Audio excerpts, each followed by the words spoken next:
Okay. One of my favorite days in the world, of course, brand new year. Everybody has 100% or a undefined grade, however you want to look at it. Yes.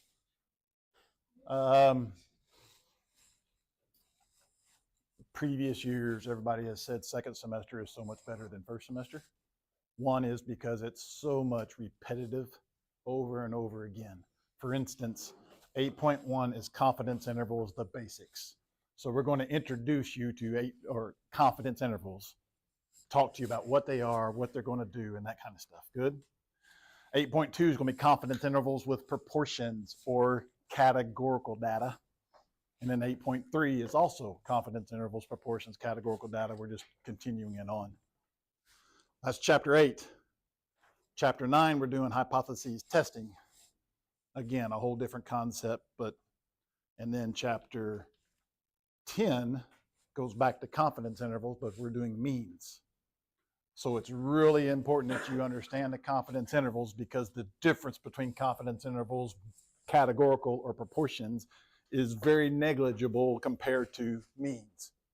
And if you understand sampling distributions from the previous year, chapter 7, then this stuff carries that on also, okay? And if you also notice, there wasn't a whole lot of difference between sampling distributions for proportions and sampling distributions for means. Just a couple different formulas, but the whole concept was pretty much the same. And so we'll have a repetitive over and over again. We'll do confidence intervals, hypotheses testing, and then we'll do confidence intervals, hypotheses testing. And that's 10 or 8, 9, 10, 11. And then we'll do hypotheses testing for 12. And then we're done, right? My goal is to get done by spring break. Do spring break, come back, and we'll review for the entire month of April. And then you're going to April, May, we got a test. Good enough to kind of see how it's going to happen this semester. So here we go. And again, let's talk about it today. Very, very important that we, like I said, you got to understand these today. So we'll talk about what confidence intervals are. We're going to do the basics of them, and then we'll get into it big time, okay? How long does the battery last on the newest iPhone, on the average? We have no idea, right?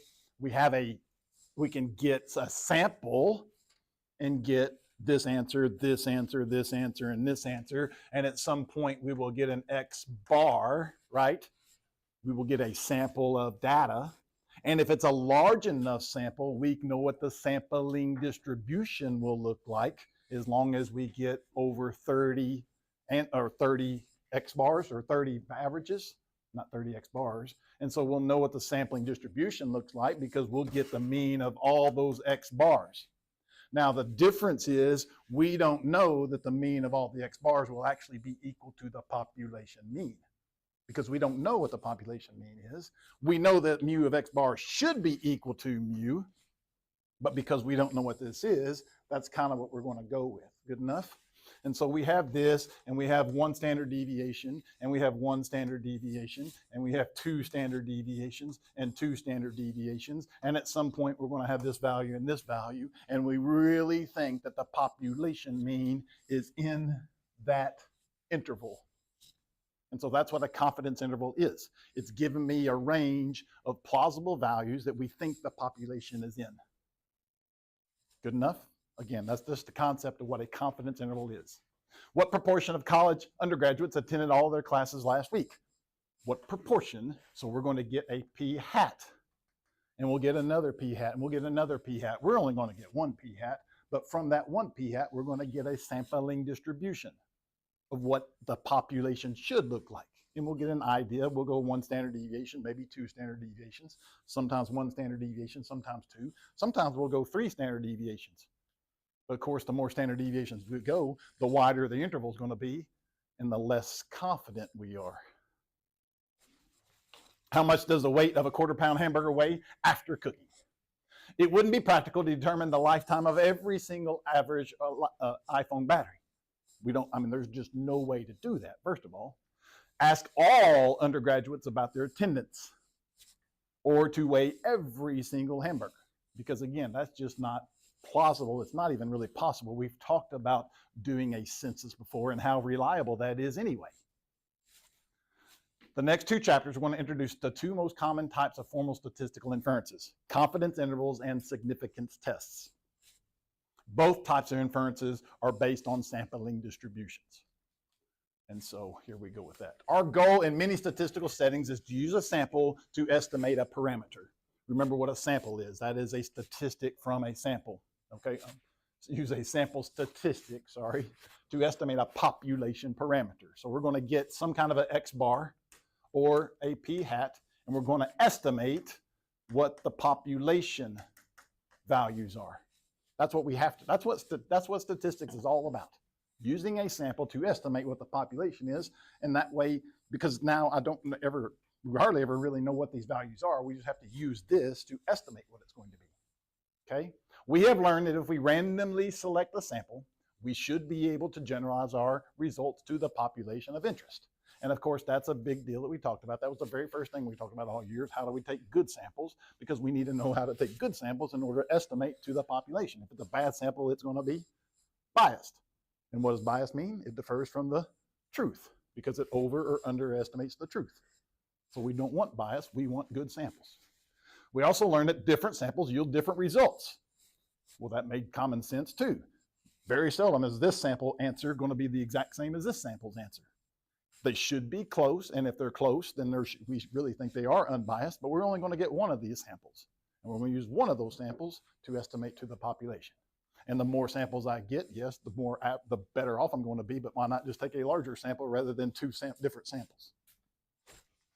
Statistical inferences use the language of probability. What are the chances of things happening? The strength of our conclusions by taking chance variation due to random selection and random assignment. Okay, so inferences. I gave you this definition before the break, but again, this is just a definition. We got to understand what that is. Drawing conclusions from a sample. We're inferring. Inference. Statistical inferences. And that's the rest of this chapter, right? I told you there's 4 main topics of statistics. Grabbing the data, sampling, however you want to talk about it, right? The very first chapter. Looking at the data, probability, and now statistical inferences. And that's going to cover this entire semester, okay? We're going to talk about 2 different statistical inferences, the confidence intervals and the hypothesis testing, okay? So let's first talk about what a point estimator is. What a point estimator is. It is a statistic. Y'all know what a statistic is. It comes from a sample. Typically, it's the mean or the average. Typically, we don't use the standard deviation. It's a statistic that gives me an estimated of a parameter. In this chapter, that statistic is going to be p hat. It is easier to talk about categorical data first than it is to talk about numerical data. So our statistic or our point estimator that we are going to use in this chapter is p hat. And one reason why that's really nice is because I don't need a standard deviation, right? When I have X bar, I need a standard deviation also. So in categorical data, I don't need that because of the formula. The formula uses this to find the standard deviation. So again, that's why it's talked about before it's talked about means. Okay, y'all okay with point estimator? So one of your homework questions is going to ask, what is the point estimate? You're looking for the sample. Now, your homework tonight might be X bar, right? It could be X bar. In 8.2 and 8.3 is when we're going to just talk about the p hat. But tonight, it could be both. We knew one of those 2. Oh, there's where I said that. It's either X bar or it's p hat or chapter 12, it's going to be B, which is the slope. But You're not going to see that hardly ever till then. So I just talk about X bar or P hat until we get to chapter 12. Okay. Remember that X bar is for what? Numerical data. And this is for categorical data. And at one point I told you guys that that's going to be one of the hardest things you're going to do, which is not really that hard, is decide on, is this categorical data or numerical data? And most of the time it even mentions proportions or means. Okay. Very simple type question. Identify the point estimator you would use to estimate the parameter. The point estimator to estimate the parameter of each of the following settings and calculate that point estimate. What proportion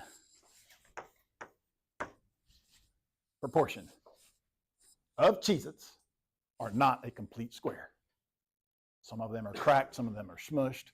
The more smushed they are, the worse off we are, the sadder I am. That's why I don't like buying them in bags. We like them in boxes because the boxes are better protected. Anyway. We opened a bag of the famous cracker. Found that 38 out of the 116 crackers were broke, smashed, crushed, whatever. Good enough? P hat is 38 out of 116, which will give me some kind of a decimal. And you can leave it as a fraction, or you can turn it to a decimal, or you can turn it to a percent. They don't really care. Most of the time I turn things to decimals. 0.302. So P hat is 30%. Now you guys know what? If I took another bag and took another sample of even 116, it's probably not going to be 38 because of sampling variability, right? Is it close to 38? Hope so. If it's 100 out of the 116, now we're really starting to question all of this. Let's say we took another sample bag of Cheez-Its. We find that to be 0.302. I already said no. Probably not. If we took another sample, would we find it different than the first two? Yes. Would it be different than the population? Probably. But again, we don't know any of this stuff. We're just going to go off of what? Our one sample, assuming we took a good sample. How close do we think that value is? Okay, so here's what a confidence interval is. Let me give you the formal definition of a confidence interval. It gives an interval. Now, you guys have done a lot of mathematics. You know what intervals are. Intervals start from the left-hand side and go to the right-hand side. Typically, our intervals are something like this, right? Lower to upper. That's what an interval is. Oh, those intervals, right? It's increasing from here to here. It's decreasing from here to here, right? So this is not a point, it's an interval, okay? Gives an interval of plausible. That's a big key word, guys. Plausible. A lot of students like to say possible, and that's a different word. We'll talk about that in the next slide. Plausible values for some parameter. For some parameter, again, what is a parameter? That's a population value based on what? Sample. That is the formal definition of a confidence interval. Again, we're not going to ask you what the definition is, but you guys need to know what a confidence interval is. It's going to give me an interval from some number to some number with a comma in between it, because that's what intervals do, of what we think the population is in. It's not possible, plausible. We think there's a really good chance that it's in there. It may not be in there. That's why we don't use the word possible. That's kind of an English type thing, right? I told you guys this is English class as much as it is a math class. Possible means it has to be in there. It doesn't have to be in there. We could have gotten a really, really bad sample because we're basing this off of some P hat. And we're going to go left however many standard deviations we want to, and we're going to go right however many standard deviations we want to, and that gives me this number and that gives me this number. So we think the population parameter is in that interval. We have a good chance of it being in there, but it may not be, and that's why we use the word plausible as opposed to possible. Good? Click. Plausible does not mean the same thing as possible. Plausible means we should not be surprised if it was outside of it. I should not be surprised if it was outside of it. I should not be surprised if it was in it. Okay? But possible means it has to be in it. And that's not true. And so that word right there will get you sometimes in this class. It has to be in that interval. No, it doesn't have to be in that interval. I mean, I could go from what, 0 to 100. It's got to be in that interval. We are 100% confident that the chances of rain for today is between 0% and 100%. But that doesn't help me any. Okay? So this is possible. Plausible means we're going to narrow that down a whole lot more. Y'all okay with that terminology? Good? Click. Click. No, back. I got you. I got you. I saw the pencils going. I got a back button. Reverse.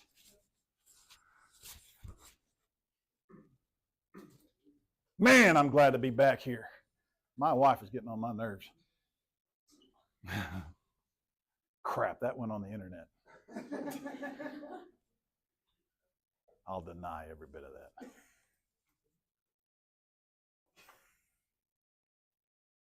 You had to pick or you choose her. It's going on the other too. I'll let you take on. I choose her bringing me cheeses. How about that?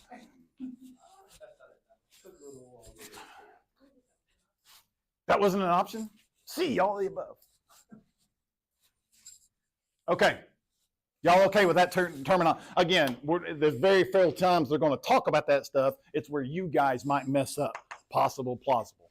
Okay? Just possible, plausible. It's a really small difference, but it is. Possible means it has to be in there. No, it doesn't have to be. It doesn't have to be. Okay. Interpreting a confidence interval. I don't care what you do. Memorize this. Because if you can memorize this is 4 points on your next test, and it's 4 points on 2 more tests from now, and it's 4 points on another test. This statement right here is what you need to memorize. Memorize. Do you have to say it exactly like this? No, but you got to get pretty close. Ready? We are. You can say I am. We are. You don't know this number, but they're going to tell you. It's going to be 95, or it's going to be 90, or it's going to be 99. Most of the time, that's 95. But they're going to tell you in the problem what number to use right there. They're going to tell you in the problem what number to use right there. If they don't tell you, use 95. Why? 95. Empirical rule, what's 95? 2 standard deviations. So that's kind of like the main one. 99 is 3 standard deviations. We don't do 68 because that's too small. So sometimes they'll do 90, which is almost like 1.5. Okay? Confident. We are, whatever percent that they're going to tell you to do, confident. Use that word, confident. That the interval, we are blank percent confident that the interval, we are blank percent, 95% confident that the interval, and then we're going to go from here to here, right? You got a lower bound and you got an upper bound, and you don't necessarily, again, we could write it at the interval, and you can do it just like that. That's fine. You don't have to say from here to here. You can say this interval, right? So that marks out all this stuff, okay, if you want to. And then we're going to use the word captures. Captures the true. This is what you want to use. Now, you don't have to use this word. You could say the word population, but population is a whole lot bigger word than true. But you have got to mention the population somewhere in there when you're talking about this. Because what are we doing? We're using a sample to estimate the parameter or the population. And then we're going to just, the true, this word right here is going to be one of 2. It's going to be proportion, or it's going to be mean. And how are you going to know? If it's categorical or numerical data. In 8.2, we're only going to be dealing with this. In 8, 9, 10.2, we're only, I should say 10.1. There's only 2 sections in chapter 10. We're only going to be dealing with means. Okay? And then context. Whatever the heck the context is. Whatever the heck the context is. Remember, we always answer everything we can in context. Most of the time, the question will tell you to make sure you put it in context. But if in doubt, you always put it in context because you will not be wrong.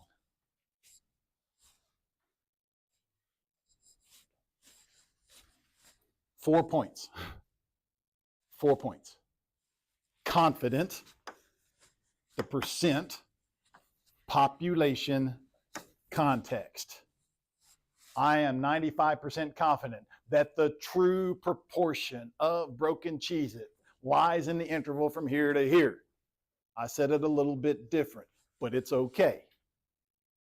You don't have to state it exactly like this. You just got to get all this stuff in there. Question. I am 95% confident that the true proportion of broken Cheez-It lies in the interval from there to there. You can put it in that order. You can put it in the other order. The book always puts it in this order. The book always does it very similar to that. How are they going to get you? They're going to talk about the sample. I am 95% confident that the sample lies in the interval. No, I'm 100% confident that the sample lies in the interval because that's what I'm using to get the darn interval. Fair enough? In fact, the sample lies where? Right in the freaking middle. Right in the middle of it. So I'm not 95, I'm 100% confident that it's in there. So that's where they're going to try to get you on that. Okay? That's pretty much all they can mess up, I think. I don't know the other options. I don't even know where they'll mess up you on. Okay. Yes, ma'am. Can you circle back to what you said about like saying through instead of saying through saying Population. Or you can use parameter. Yeah, you just have to make sure you're talking about the population part of it. So you can use true, that's the shortest word that they can use. Population, you can use parameter, you can use all, just something to make sure we're making reference to the population. And that's why I have it kind of bolded and I should have had underlined, but big time. Good enough?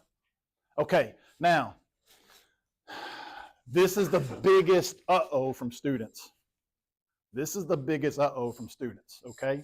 So, and this is hard to explain, and I want to say it's hard to understand, but after we do it a whole lot of times, I'm not too sure it is. But this is a concept you guys have got to try to get. So the first thing we see is when we're 95% confident, most of the time, not most time, every time students first hear that, we think that's giving me a chance. This has nothing to do with chance. This has nothing to do with a chance. This is not probability. This is not chance. This 95% or 90 or 99 or whatever the heck number they tell us to use, I've seen 96 before. Again, it just depends on what they tell us to do. Has nothing to do with a chance. We typically don't know if the population's in there or not because we don't know the population. So it has nothing to do with chance. Okay? What that 95 will do, or 99 or 90 or whatever it does, it just tells me how many standard deviations I want to go out. The population's either in there or not in there. It's either 100 or 0. It's not 95. Okay? A lot of you guys are getting ready to go to college, and you guys are applying to colleges, and your colleges have an acceptance rate. Fair enough? They have an acceptance rate. Let's say 20%, let's say 40%, let's say whatever it is, let's say 35%. A college has a 35% acceptance rate. Does that mean that you have a 35% chance of getting in there? No. You're either getting in or you're not getting in. Fair enough? That's the same idea as a confidence interval. It doesn't mean it's a 35% chance. It just means that helped me provide that interval. What does that mean? If there were 100 students, 35 of those are getting in. If I did 100 intervals, 95 of those will contain it. But one interval doesn't mean it's either in it or it's not. How many intervals are we going to do? One. If I did 100, well, what does that mean? That means I have a p hat. Well, I have another p hat that's probably different. then I'm still going to go 1 or 2 standard deviations. We'll see that in just a second. I think I'm getting way ahead of myself. But get this out of your head. That has nothing to do with a chance. Okay, nothing to do with a chance. All that's doing is helping me provide how many standard deviations away I'm going to go. Click. Don't say 95% of the time. Again, that is the biggest uh-oh. And I promise you, that's on a lot of the multiple choices. They try to convince you that there's a chance of this happening, and it has nothing to do with chance. And unfortunately, we're used to seeing 95%. So we think that there's a 95% chance. No, it's either in there or not. Don't do it, don't do it, don't do it. Okay, this is where I emphasize, and what Chloe asked earlier, make sure we're talking about the parameter, the true, the population, the population, the true, all, whatever. Make sure we're talking about the parameter, okay? Never a statistic. Never a statistic. Again, just, that's the big one. That's a big one. Okay, here we go. Look at here, ready to go. Before 2 weeks before the presidential election, a polling organization asked a random sample of registered voters, if the presidential election were held today, would you vote for A or B? Based on this poll, 95% confidence interval for the population proportion. Again, they're going to help you out. They're going to tell you if it's categorical and numerical data if you have to guess. Is between 0.48 and 0.54. Interpret that confidence interval. We are 95% confident. And then from here you can go one of 2 ways, but we'll kind of keep it consistent, that the interval, and I'm just going to go 0.48 to 0.54, captures the, again, we need to use the word true. You can use population. We can use all, whatever you got to do, but you got to talk about that population. The true population. I'm doubling that up. Y'all, I'm a bad habit of that. I'll say the true population. You don't really have to do that, but it's a bad habit. And what are we doing? Population proportion.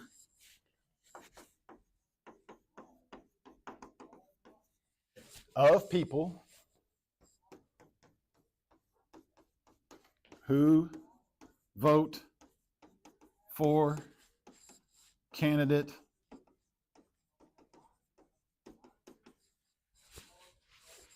A.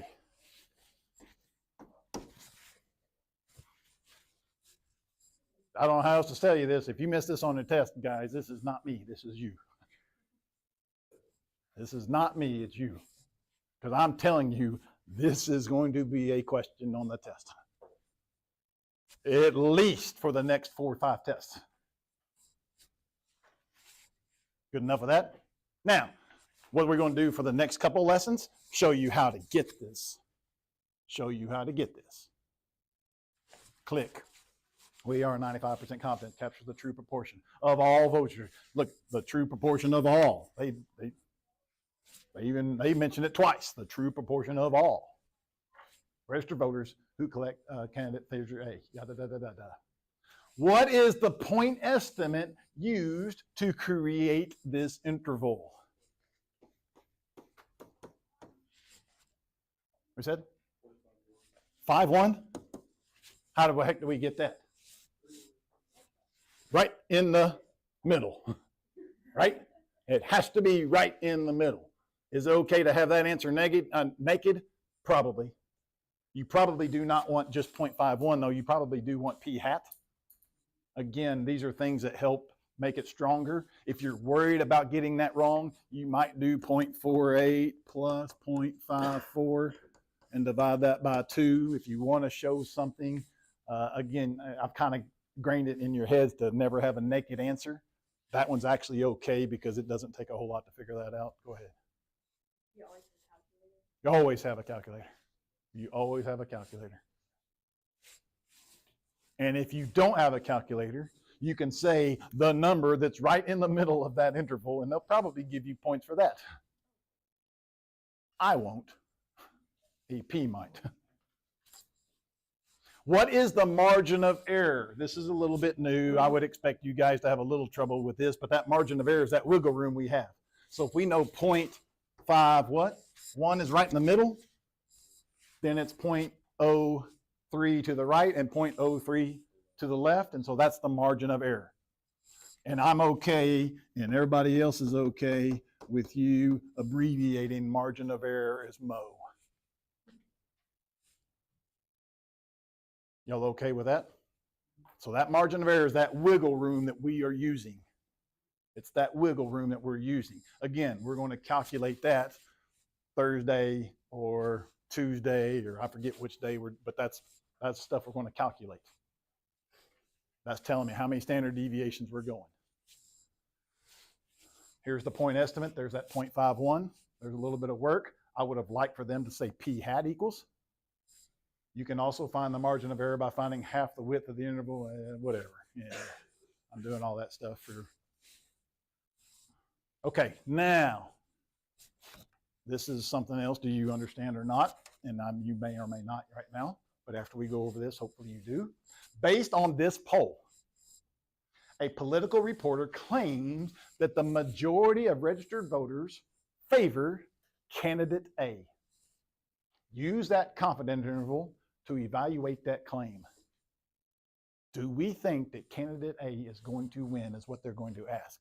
And I'll go ahead and tell you before you really start guessing, I'm going to tell you no. Why? Because under 50 is plausible. It's plausible. If both sides of the interval were on the positive 50 side, then I do think that they will win. As soon as it's split, I don't. And I don't care if it goes 0.499999. I'm not too sure that it's going to win. Okay? And if both were on this side, I would think candidate B is going to win. Okay with what I'm saying? So if that interval captures anything that's on the negative side or on the bad side, we can't say that that's going to happen. If it captures any part of it. But we're not sure. Yep, that's all we're going to say. This cat that says this, oh, wait, hold on. Based on the claims that the majority, no, he's lying. It's not the majority. The majority of that sample says so. The majority of that sample says so. But because there is a plausible value in this lower side, I still can't say that that candidate's going to win. Hit me. That's not when I would take the right questions. It says use the confidence interval to evaluate his claim. So I think it's like, what is he claiming? Not like how true is his claim. So how do we know? Like we should know to do that. He claims that the majority. I see what you're saying. I'm trying to figure out how the best way to say this. I think because there are plausible values of p less than or equal to 0.5, in the confidence interval, the interval does not give us convincing evidence. Do I have some evidence? Yes. Yes, I have some evidence. I don't have convincing evidence. Does that help you when I do it that way? And we've talked about convincing evidence and some evidence. We talked about that with sampling distributions in chapter 7 just before we left for break. It's plausible. I would say there's a better chance that he's going to win, he or she. But I can't say that they are going to win. There's not enough evidence. It's not. 95% is not. Click. Okay, go ahead. I'm sorry.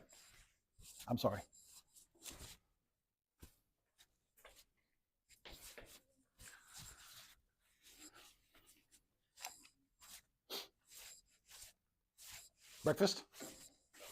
Just snack.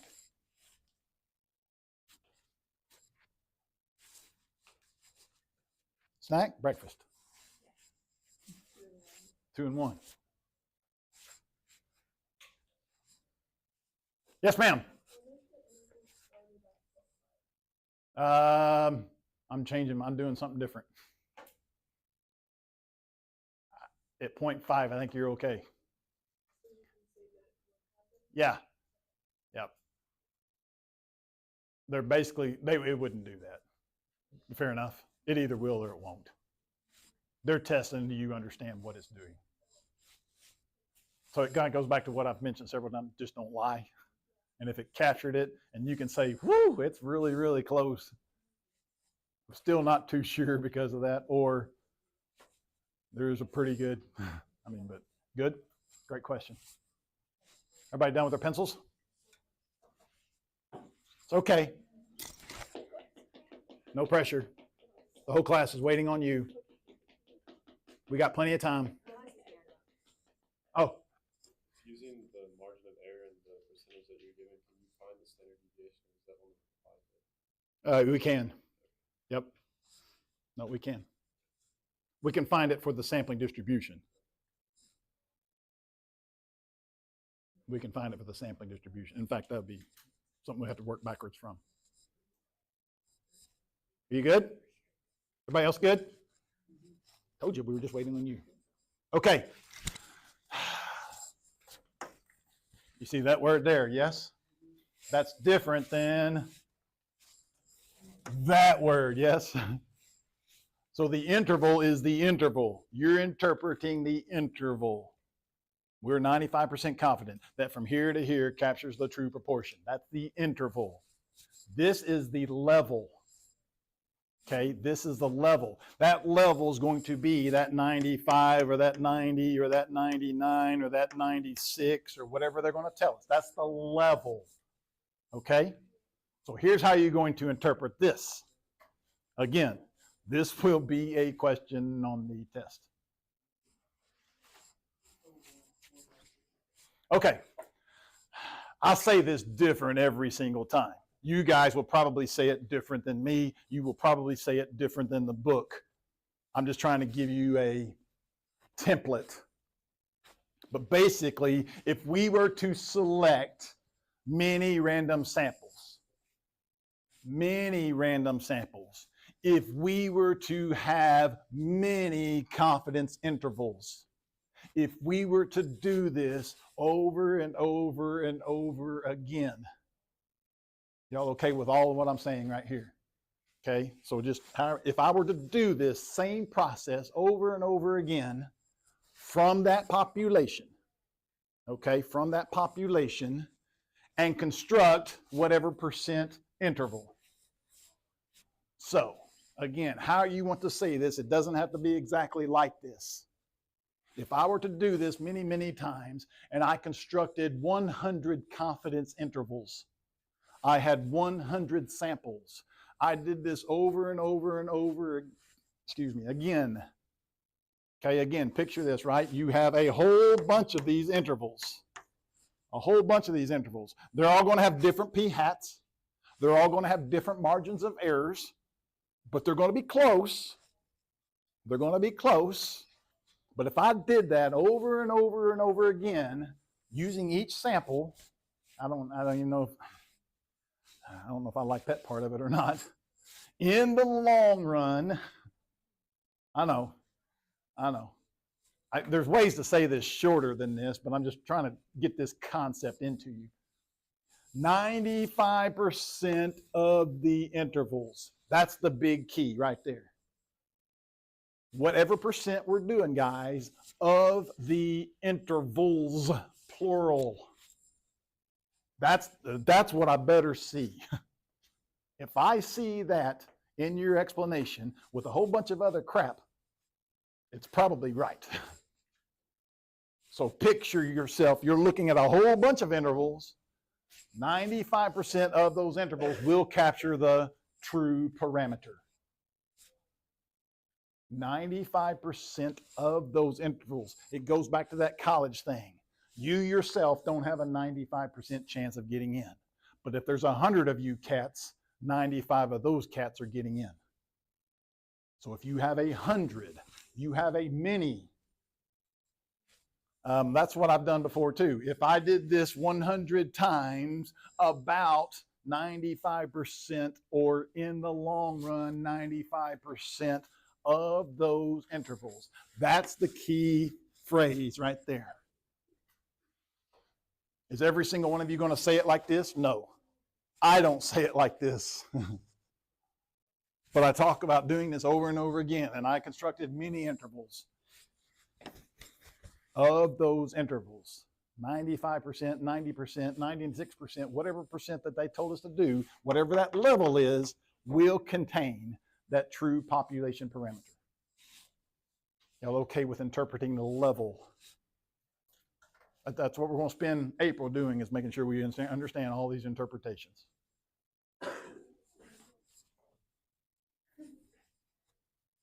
Click. Okay, this is going to explain this for the second time for me. One particular confidence interval is calculated, it has endpoints are fixed. That value of the parameter also is a constant. A particular confidence interval either includes it or it doesn't include it. It's either 1 or 0. It's 100%, 0%. It has nothing to do with that 95%. Here are all these confidence intervals. Fair enough? Again, this is the true population parameter. Most of the time we don't know what it is, but this is trying to show you what we've done. And this is the sampling distribution. Here's the population. This thing right here. This is the sampling distribution, which is smaller than the population because it's a sample from it, right? It's smaller than the population because the population has more variability than a sampling distribution does. However, we know that as my sampling distribution increases, it even becomes smaller. But that's the true. Here's one X bar with that left and right margin of error. It captured it, captured it, captured it. One of those didn't capture it. One of those intervals didn't capture it because the mu, or the X bar, I should say, not mu, X bar was too low. And I went to the right and I went to the left of it, and I didn't capture it that one time. That must have been a 99% confidence interval because there's 100 of those cats there. Good enough? Click. College acceptance rates, I've already beat that up. Some colleges have a 10% acceptance rate. That doesn't mean that everyone has a 10% chance of getting in. You either get in or you don't get in. We're going to do one interval. We either capture it or we don't capture it. If I did it a lot of times, if we had 100 students, 10% of those cats are getting in. 2 weeks before the presidential election, a polling organization asked a random sample of voters, 95%, good enough, interpret this confidence level. Again, this is where we got to make sure we read, interpret the level, not the interval. So this is where you guys will say it however you want to. If I did this same process over and over again, if I did this many, many times, 95% of those intervals will capture the true proportion of registered voters who would vote for candidate A. If I did this over and over again, if I did this many, many times, if I constructed 100 intervals, in the long run, 95% of those intervals. That's the key phrase we got to say. And again, there's 29 of you cats in here, and y'all will probably say it 29 different ways. And I don't really care how you say it as long as we make sure we don't say there's a 95% chance that 0.48 to 0.54 captures it. That's not it. What they say. If we were to select many random samples of the same size from the same population, y'all okay with what they said? Beautiful. That's not the only way to say it. Construct a 95% confidence interval using each sample. That means I have a bunch of intervals. 95% of those intervals. Again, that's the key phrase. I don't think there's any other way to say it than to talk about 95% of the intervals. And for sure, make it intervals, not interval, because there's no such thing as a 95% of the interval. Will capture the true proportion of registered voters who will vote for candidate A. 4 more points. We're at 8 points on the next test that you guys already know what the question is going to be. And if you get it wrong, you've mistaken a you problem for a me problem. Good? Take your time. Anybody want to ask about the way that they would write it if it's okay? Anybody want to say, hey, can I say it like this? What's the key phrase we got to make sure we have? Percent of the intervals. And if you talk about that in there, pretty much you're on the right track. If I did this many times, if I did this 100 times, 95 of the intervals constructed, if I did this over and over and over and over and over and over and over again, probably don't need to say it that many times. Yep. You literally just say if done many times, 95% of the, is that good enough? Probably, again, it's going to depend on what the exact rubric says. You're okay with that? The more you can talk about if I did this using this same process, if I talk about from the same population, all those things. Remember those half points that you can get and it bumps you up or bumps you down? That's one of those that if you shorten this up a whole lot, it doesn't help you bump you up. Y'all okay with what I'm saying on that? So say exactly what you said again. If done many times. I like if done the same process over and over again, using the same, we like to many times the same way. Y'all, you're good. You're doing good. You'll see some examples in the homework on what's a good example and what's a bad example. Okay with what I'm saying? Good. Like I said, if you got 95% of the intervals, you probably got it. What if we said if I did this many times with the same population, making 95% confidence intervals? You're good. And then about 95% of intervals would capture this. Yep. Again, that first part's going to change. That's what's going to be big difference for everybody. However you guys want to say it. And I don't want to tell you a specific way of saying it because you memorizing it is going to be different than you knowing it and understanding it to me. I think you kind of need to just know it and understand it and then say what you know and say what you understand. Caution. The confidence interval just tells the probability of a particular interval. I cannot emphasize that enough. No, there's not a teacher one. That's where students mess up more than anything else. They talk about it, the percent of that happening. No, it's either in there or it's not. It's 100% or 0%. We either captured it or we didn't capture it.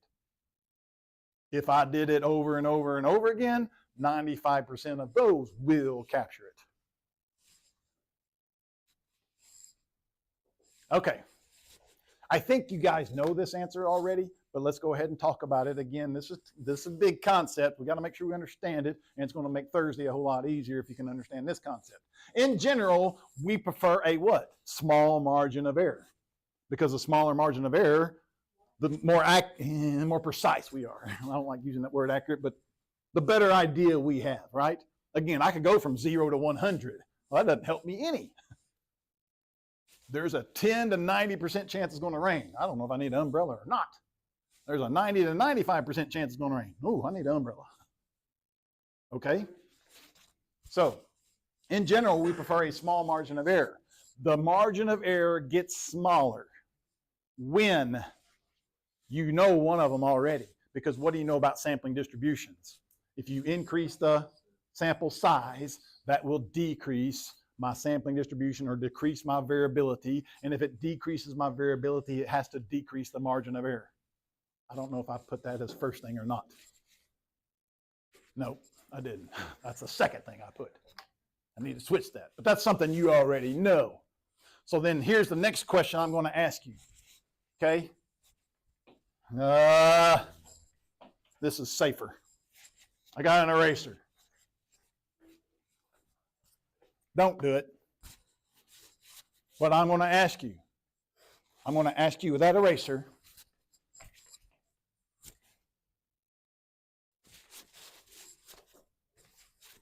throw it to this board, don't do it. And the chances that you hit that circle. No, don't do it. Y'all okay with what I'm saying? I'm going to ask, what are the chances you can do that? Does he have a better chance than this one? Yeah. Worse chance? Yeah, because she's a girl. Oh, I can't say that. I just did for fun. Back when I coached girls, it was a little bit different. Okay. So, I just like to get your attention every once in a while. It has nothing to do with that. I'm a girl dad too. Okay, right? So there's that margin of error. There's that width. Good enough? So what were the chances we're going to give him to make that? Pretty good chances? I would think pretty good. What chance are we going to give this cat? Real good? What chance are you going to give me? Really, really good. Yeah! No! What I say? Let me play. I broke stuff before. That's why I got a broke pen. Okay.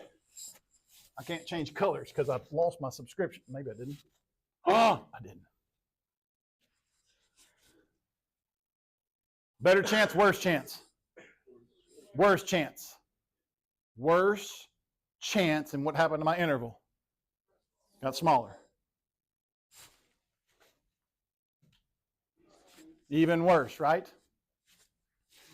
Some of you cats know. Some of you cats know. So if you know, don't worry about it. Act like you don't know. I'm going to ask you to guess my age. Guess my age. How confident are you that you're going to get it right? Now, I know. See? Y'all with me? Now I'm going to guess. Now I'm going to give you this. Okay? Listen. I'm going to give you plus or minus 5. Now what about your confidence? Up. Plus or minus 10. Up. So what happens as the confidence level increases? The interval gets wider. No! So as the confidence level decreases, the interval will decrease. Because you're less confident. You're less confident. There's what? If you did 100 of those and they're really, really small, you got a less chance of capturing that true proportion. So this is a concept you need to make sure you understand. Decreasing the level will decrease the interval. Increasing the level will increase the interval. I mean, it's nice that it kind of at least goes the same. Increase, increase, decrease, decrease. But sometimes we want to flip that in our heads. And if you go back to my age example, or you go back to throwing my eraser example and think about the wider it is, the better chance I have of hitting it. The narrower it is, the less chance I have of hitting it.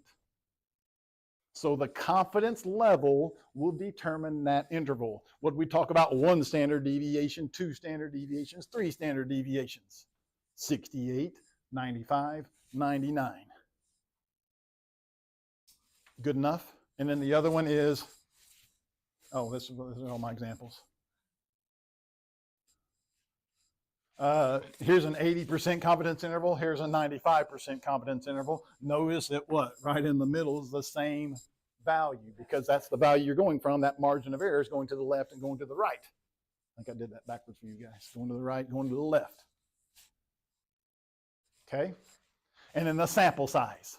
And you already know this because I pretty much try to beat this in your heads. And if you don't know it, hopefully you know it now. That as the sample size increases, that's also going to decrease my margin of error because it's going to decrease my standard deviation of the sampling distribution. And if it decreases that variability, it's got to decrease my confidence interval. If I take a random sample of 100 or I take a random sample of 1,000, I got to have a better idea of what the population is. And therefore my variability will decrease. Y'all okay with those two things? Click. We learned this also last chapter. Remember that if I want to decrease my margin of error or I want to decrease my variability by 1/2 or whatever it is, it's 1 over that square root of n. Okay, y'all remember that kind of start? It's underneath that radical. So if you want to decrease it by 1/2, you have to multiply the sample size by 4. If you want to decrease it by 1/4, you have to multiply it by 16. If you want to decrease it by 1/3, you have to multiply it by 9. So a width of a confidence interval for proportion or means is proportional to 1 over the square root of n. So quadrupling the sample size will cut it in half. Okay, it's proportional to 1 over the square root of n. So that comes up a couple times in your homework tonight. But again, that's something that I try to talk to you guys about in chapter 7. Okay, happy, happy, joy, joy there. Almost done. Almost done.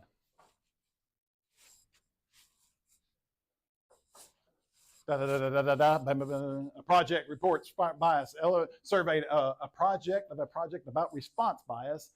Ellery surveyed a random sample of 25 students. That's not a whole lot of students, but that's what we did. One question on the survey required students to state their GPA out loud. Uh-oh, I don't like that already, right? That's probably going to be biased. But there we go. One of the based on the responses, Ellery said she was 90% confident the interval from 0.40 to 0.72 captured the proportion of all students with GPAs greater than 3.0. Explain what would happen to the length of the interval if I increased it to 99%. So it went from 90 to 99%. It has to get larger. And that's all you need to say. Don't say it got larger by 9%. That's not it. It's not 9% larger. So it just got larger is all you need to state. The confidence interval will be wider because increasing the confidence level increases my MO. I have to be more confident. So to be more confident, I need to be wider so that more intervals will capture the truth. Good enough of that? Now here's the next question. How would the, this is not. How would the width of a 90% confidence interval based on a sample of size 100 compare to a 90% 25? What do we know about 100? 4 times as much. So if it's 4 times as much, the width will be cut in half. It will be cut in half. If I didn't know those numbers and I just increase my sample size, all you need to say is that my interval will decrease. But this one will be cut in half. The confidence interval will be half as wide because the sample is 4 times larger. The sample is 4 times larger, and you guys already know this part of the formula. We already know that part of it. The radical, the n is in the denominator with a radical. Those formulas will come back up starting Thursday/Tuesday of next week. Okay, here's the in-depth question. Go ahead. I'm sorry, I'm going too fast a little bit. I should have one more question about this. Is it hot in here? I'm sweating. And idiot me put on a long sleeve shirt and I got a white t-shirt underneath it. Going home at halftime, changing. Halftime. Prep hour.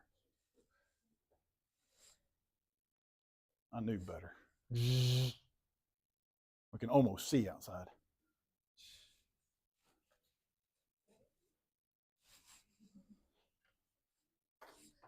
Click. Okay, here's the in-depth question of this, guys. Describe one potential source of bias. This is coming back all the way to chapter 4 for us. That's the very first thing we talked about this year. Bias. Oh, bias. Bias means what? It differs from the truth. And don't just tell me it differs from the truth. You need to tell me it either over or underestimates the truth. That's what you need to talk about when you talk about bias. Why is it biased? One particular source of bias. I think response bias. Response bias. Because I don't want to seem as dumb as I am. Right? So response bias. And why is it response bias? Describe one potential source of bias that's not accounted for by the margin of error. But response, it's not accounted for in that margin of error. That margin of error gives me that same value. It gives me that value. I can't change the margin of error. Bias is what? The result of the process. That's what I have to change. I have to change the process. I can't change the mathematics of it.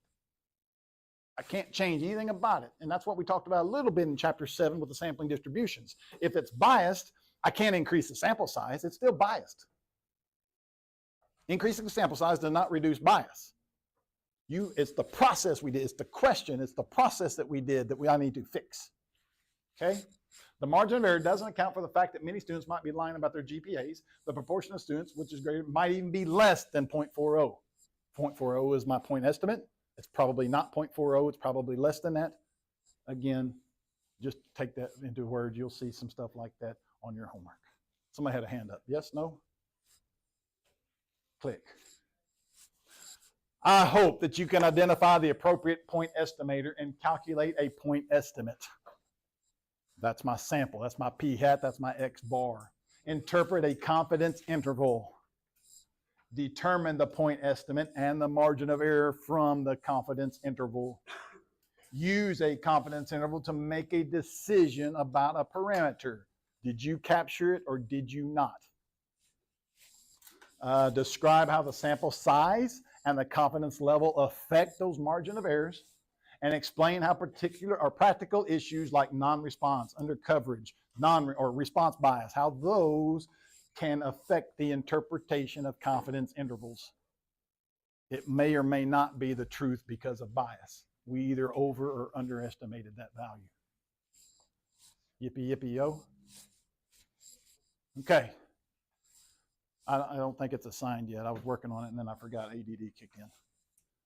So we got a homework. It's going to be due Thursday. If you don't get it to me by Thursday, it's got to be due by test day, right? Okay. If you don't get it to me by test day, it's a 0. It's an N. It'll turn to a Z on test day. If you don't get it to me by Thursday, it's 5 points. If you don't get it to me by Thursday, get it to me after that, but it's only worth 4 points, provided you answer them correctly. Okay with all that stuff, right? Don't forget about all this stuff. I did change up a little bit of my, oh, let me stop this. Stop. Exit.